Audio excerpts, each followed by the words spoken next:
बिस्मिल्लाहिर्रहमानिर्रहीम जी, मौजूद हैं लियारी एक्सप्रेस वे पर।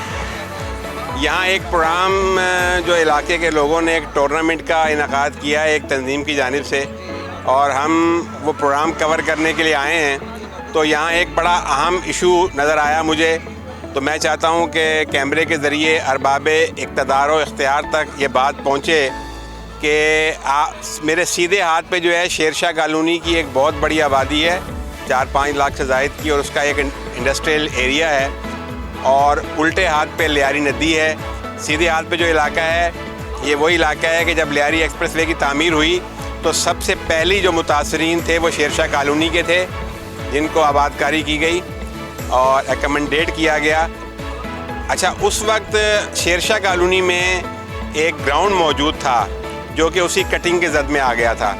तो जो लियारी डेवलपमेंट अथॉरिटी है उसका ये वादा था कि जो चीज़ें कटिंग में आई हैं वो तमाम चीज़ें, ख्वाह वो पार्क हों, ग्राउंड्स हों, स्कूल्स हों या दीगर तनसीबात हों, वो दी जाएंगी। वो नहीं दी गई और अब ये सिलसिला चलता रहा। अब कुछ अर्सा पहले यहाँ पर लियारी नदी के अंदर पाकिस्तान रेंजर्स और कुछ लोगों ने मिल के एक जगह बनाई थी, लेकिन आप देख रहे हैं, अभी आपको मेरा कैमरामैन फुटेज में दिखाएगा कि एक तरफ जो है लोग हैं और मैच का इनेकाद किया जा रहा है, क्योंकि इस पूरी आबादी में कोई ग्राउंड नहीं है इसके अलावा।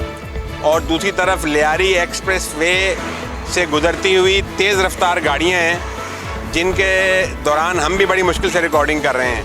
पहले भी कई हादसा जन्म ले चुके हैं, और एक दफ़ा हमने इसकी निशानदेही जो है वो मोटरवे पुलिस और NHA की अथॉरिटी से भी की थी, और उन्होंने कहा था कि इसके जो रास्ते हैं नीचे से, जो पहले से रास्ते थे वो मंजूर हैं और वो बनेंगे, लेकिन अब तक ये काम नहीं हो सका। लोग सड़क क्रॉस करके इस ग्राउंड में आते हैं, और आप कैमरे में देखेंगे कि ये कितनी ख़तरनाक अमर है। मेरी गुजारिश है मुतल्लिका हुकाम से, NHA से, मोटरवे पुलिस से या दीगर जो भी पाकिस्तान रेंजर्स से, दीगर इदारों से, कि इस हवाले से फ़ौरी इक़दामात करें।